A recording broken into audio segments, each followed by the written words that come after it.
kalau kita ndak cabut minus aki, contohnya kayak gini, kalau dia kena ke ground tuh, kalau dia kena ke ground langsung tuh. Ini saya contohin, saya sambung pakai kabel kecil tuh, isi serabut kabel, makanya harus cabut minus aki. Sebelum lanjut proses ngelepas dinamo cas atau alternator, pastikan semua pintu terkunci dengan rapat, kacanya juga naik, takutnya nyamuk. Kenapa harus terkunci? Bisa terkunci karena kita nggak tahu ini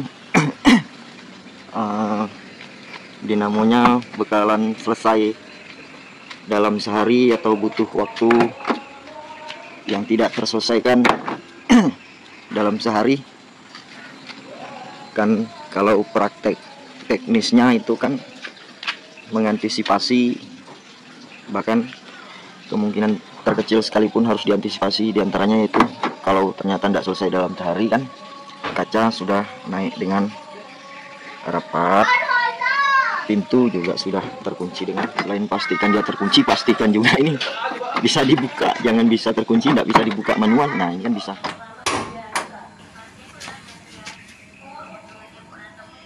Hal pertama yang dilakukan sebelum lanjut ngelepas alternator itu yang mau diservis, ini yang paling penting, yang menjadi catatan dan selalu saya garis bawahi, terminal minus aki ini harus dilepas. Ini harus dilepas nih, antisipasi terjadi percikan, terjadi short, karena di sini ada kabel plus ini. Ini plus aki yang dihubungkan melalui fusible link. Kalau waktu buka mur di sini ada mur 10, kemudian nyentuh ke ground begini, dia short, terjadi percikan, crash, nanti kaget. Mendingan minus akinya dicabut begini, cari aman. Belum lagi nanti kesenggol tangan segala macam. Cabut, singkirin sejauh mungkin. Sebelum mulai langkah-langkah untuk buka ngelepas dinamo cas ini, kalau saya pribadi membiasakan diri selalu berikan tanda sebelum dibuka. Ini adjuster, saya kasih tanda di sini nih, garis ini. Saya ketuk pakai obeng yang boleh diketuk bagian buntutnya, ketuk begini. Saya ketuk begini nih. Nah ini saya ketuk sejajar dengan ini. Jadi nanti apabila pekerjaan selesai dan tidak mengganti drive bell karena masih layak, maka setelan ini kembali ke posisi asal, tidak ngubah-ngubah, tidak semakin kenceng, tidak semakin kendor. Dengan catatan sih, dengan catatan seperti apa? Katakan kalau ownernya bilang, oh bang sekalian nih, kalau pagi bunyi berdecit, atau kalau dingin lama lebih dari 4 jam tidak dipakai bunyi berdecit. Nah itu catatan yang saya maksud. Berarti kita tinggal kencengin dari tanda di awal sini, ininya maju ke arah sini, ngelewatin tanda gitu sih. Kalau saya selalu membiasakan diri seperti itu. Ya, tinggal lanjut buka baut-bautnya, soket-soketnya kan. Langkah berikutnya adalah buka terminal outputnya alternator yang ke plus aki melalui fusible link. Itu murnya, nutnya ukuran 10 nih, kuncinya 10 mm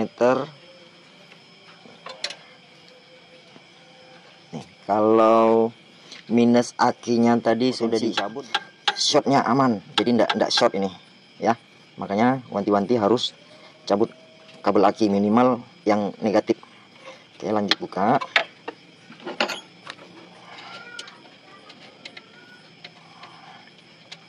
Setelah buka kayak gini, meskipun sudah cabut aki, untuk mengantisipasi kemungkinan katakan owner mobil perlu ngambil CD atau apa yang harus pasang aki, dia kan tidak paham bahwa kita ini nyabut kabel ini nih.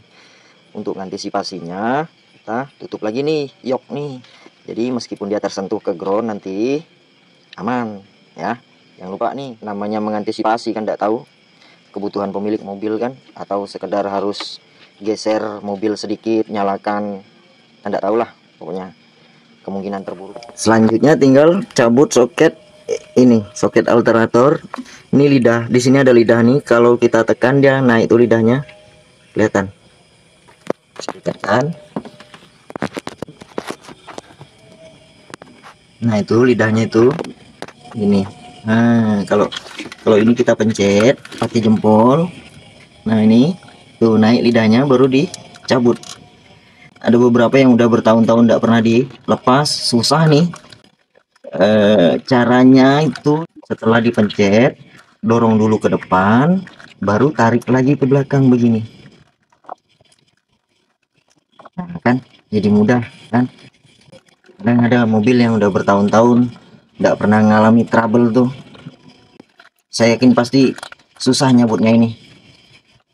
Ini kunci yang dipakai buat ngendorin baut 14 di bawah, buat buka baut 14 di bawah. Kalau saya pakai kunci sok, mata sok ukuran 14 mili dengan gagang L begini. Karena kecenderungan kalau yang pakai ratchet mepet ke puli, susah gerak. Kalau pakai ring atau ring pas 14 juga sama, mepet ke puli, susah gerak. Jadi lebih enak yang pakai gagang L. Kalaupun pakai ratchet atau yang sliding, kalau bisa pakai sambungan tanggung. Kan ada tuh sambungan sok yang tanggung, cuman 5 cm. Kalau ini kebetulan saya punya yang gagang L. Kayak begini.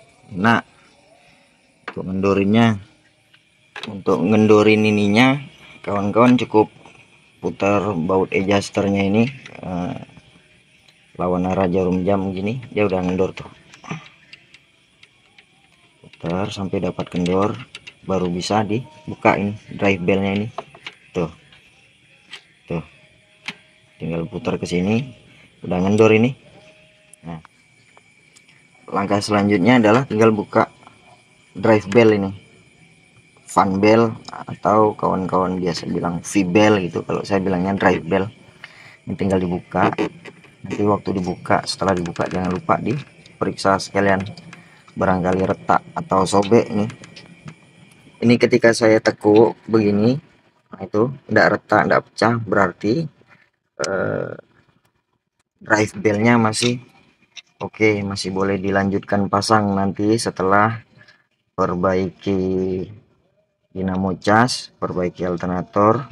Drive bellnya ini tidak perlu kita ganti. Kalau memang kawan-kawan ketemu yang udah retak, mendingan diganti biar ndak kerja 2 kali. Langkah selanjutnya adalah buka adjuster ini dilepas, batang adjuster ini dilepas. Ini baut 12, ini juga baut 12. Kalau adjuster atau penyetel ini tidak dilepas, alternatornya susah mau diangkat ke atas. Ke bawah mungkin agak susah juga, kena cover, kena selang. Saya lebih memilih mengeluarkan alternatornya ini dari atas sini. Jadi mendingan buka adjuster ini tidak susah, tinggal buka baut 12 ini, kemudian buka ini 12 juga. Ini alasan kenapa kalau setiap kerjaan alternator atau dinamo starter harus cabut salah satu kabel aki ini. Ini dicontohin nih. Kalau kita tidak cabut kabel aki, terus ada kesenggol tuh kabel plusnya, outputnya ini kabel plus yang ngelewatin fusible link, kemudian nanti dimasukkan ke aki setrumnya ini. Kalau kita ndak cabut minus aki, contohnya kayak gini, kalau dia kena ke ground tuh, kalau dia kena ke ground langsung tuh. Ini saya contohin, si sambung pakai kabel kecil tuh, isi serabut kabel, makanya harus cabut minus aki. Kalau ini minus akinya dicabut, aman. Cabut nih, ini mau kesentuh bagaimanapun dia tidak akan ngecerit nih, nyentuh ke ground mesinnya dia ndak akan ngecerit. Nah tuh alasannya tuh. Jadi setiap kerjaan dinamo starter atau dinamo cas minus aki harus dilepas dulu, antisipasi kesenggol tangan kabel plus itu. Informasi dari tukang servisnya, arang yang diganti sama ngebubut kolektor. Ini buat kawan-kawan yang pengen bongkar terus servis sendiri nih dinamo cas ini, kan bingung tuh berapa baut yang dibuka, baut mana aja yang dibuka. Ini penampakan dinamo yang udah dibuka nih.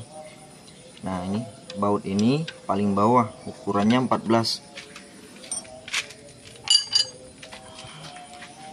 Ini posisi baut ini kalau nanti terpasang dia paling bawah, ukurannya nih pakai kunci 14. Saya di sini pakai sok nih, kunci sok 14 mm tuh. Di sini di belakang tidak perlu ditahan karena memang ini ada kuku penahan. Nah, ini kuku ini kalau buka paling ikut sebentar ke sini, habis itu nahan. Kalau ngunci juga gitu, ikut muter dikit kemudian nahan. Jadi cuman butuh satu kunci 14. Saya pakainya sok 14. Sebelum pasang biasakan pakai cerbi untuk mengantisipasi di kemudian hari ada kerjaan mau buka dinamo cas lagi. Kalau saya pribadi selalu mengantisipasi ini, saya kasih cerbi biar mudah dibuka. Kayak kemarin waktu mau buka ini, aduhai, keras banget. Baut yang saya bilang yang paling bawah 14, ukuran kuncinya harus, bukan harus, ada baiknya dikasih cerbi. Posisinya nanti di sini nih, posisinya di sini begini. Ini dinamo cas begini ya. Saya coba pasang sekarang.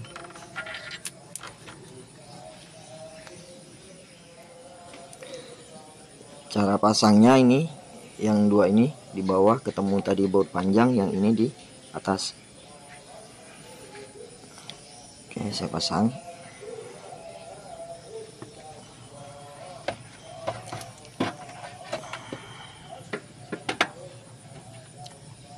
Waktu mengeluarkan atau waktu masukkan ini alternator, hati-hati kebentur sama sensor ini nih. Jadi ujuk-ujuk memperbaiki alternator malah nambah kerjaan ini, ganti sensor ini. Ini di bawah begini tadi seperti yang saya bilang, masuk.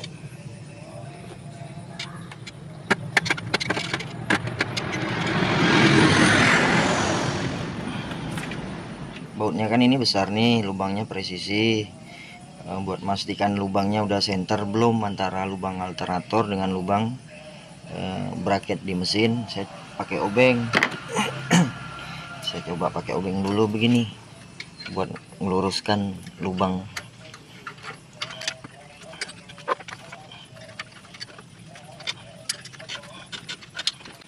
Nah, ini udah masuk nih. Sekarang kita coba pakai baut. Bautnya, atau kalau kawan-kawan pengen lihat posisinya di bawah, saya coba, mudah-mudahan kualitas videonya dapat. Nah, ini posisinya di bawah sini ya.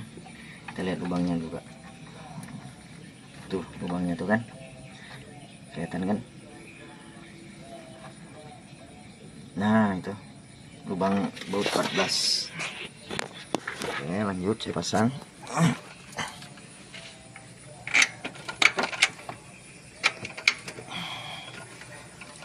Karena udah masuk satu sisi bagian depan, tertolong, tinggal di main-mainin ya. Mainin dikit. Kadang juga saya bantu ketok. Nah, kalau kedengaran bunyi keras gitu, stop. Cari lagi celahnya nih.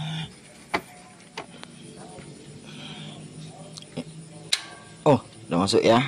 Ya, tinggal saya pasang mur yang saya maksud tadi, yang kita ndak perlu nahan pakai kunci di sisi belakang karena murnya ada kuku.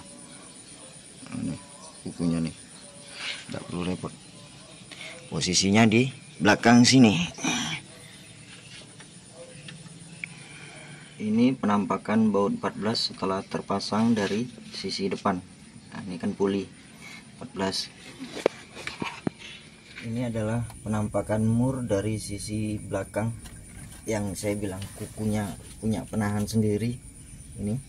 Nah tuh, dan ini murnya, makanya kalau kita buka atau kita ngunci, kuku yang ini sudah otomatis nahan, tidak perlu pakai 2 kunci, cukup 1 kunci 14 di depan. Langkah selanjutnya adalah pasang adjuster atau penyetel ke mesin. Sini dia. Nah ini bautnya, ini baut 12 nih, pakai kunci 12 buat buka atau buat pasang.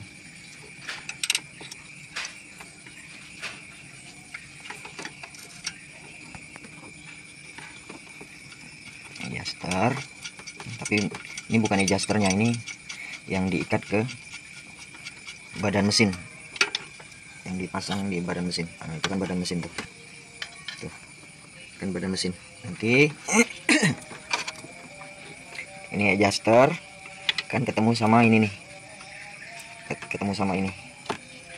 Gini dia. Jadi di sini ada baut lagi, pastikan ini arahnya benar. Ini salah, ini kebalik. Ini benar. Yang agak daging yang agak panjang ini ke atas. Nah, sementara dari lubang ke sininya pendek, jaraknya itu ke bawah. Atau mudahnya kalau salah dia tidak akan bisa kepasang. Nah. Sama baut yang dipakai juga baut 12.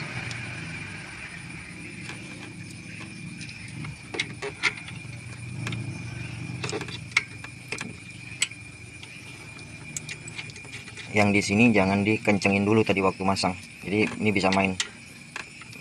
Maksud saya gini, kalau lubangnya tidak pas tuh ini masih bisa nih. Nah, masih bisa menyesuaikan tuh. Kalau di sini udah kenceng duluan susah.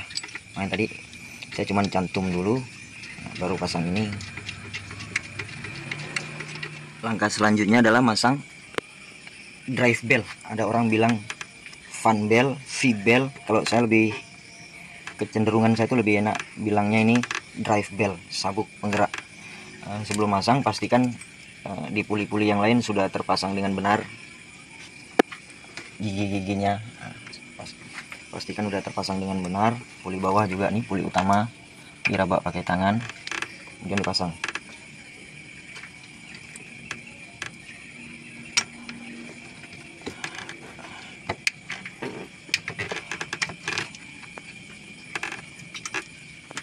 Yang bisa dikoreksi pakai mata ya pakai mata, ini kan sesuai jalurnya.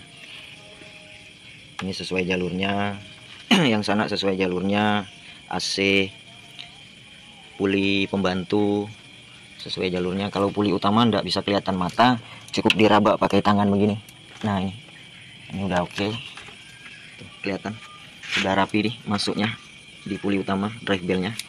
Tinggal dikencengin. Kencenginnya enggak kayak mobil jadul yang harus dicungkil pakai tuas atau linggis. Ini cukup dikencengin begini, putar searah jarum jam, dia kenceng nih. Nah tuh,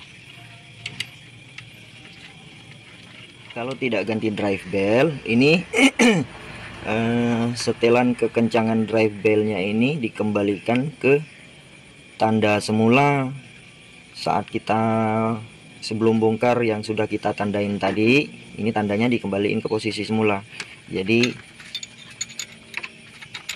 ndak ada perubahan kekencangan drive bellnya itu. Balik lagi sih, kalau ada kawan-kawan ada kasus yang sebelumnya juga memang udah bunyi drive bellnya, bisa dimajukan dari tanda semula, tanda awal. Kalau ini tadi karena ndak ada keluhan bunyi berdecit waktu dingin, waktu pagi, saya kembaliin posisi setelan di posisi awal yang udah dikasih tanda.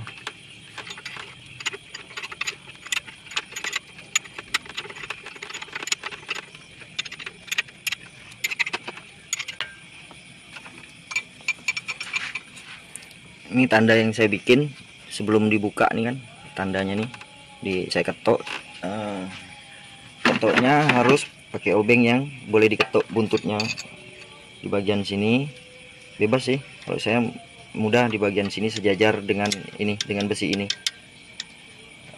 Kenapa ketok, kenapa ndak dicoret spidol ya? Takut kehapus kalau spidol atau kapur. Kalau di sini kan ndak akan kapus, kesenggol tangan ndak akan kapus.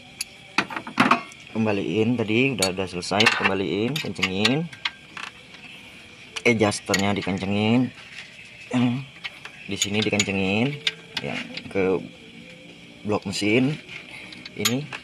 Tadi udah cukup tapi harus ditambah 15 menit jarum jam segini sebagai pengunci. Oke, sip. Setelah ini selesai, ini udah kenceng, ini udah kenceng, ini udah kenceng, tinggal ingin 14 yang bawah di sini. Selanjutnya tinggal pasang soket. Ini tempat soketnya. Waduh, kena tangan. Ini tempat soketnya. Yang di alternator. Soketnya kemarin saya singkirin. Ini soketnya nih. Nah, ini soket alternator. Posisinya juga tidak akan ketukar, dia unik, tidak akan ketukar. Kalau salah tidak akan bisa terpasang. Ini pasang soketnya begini.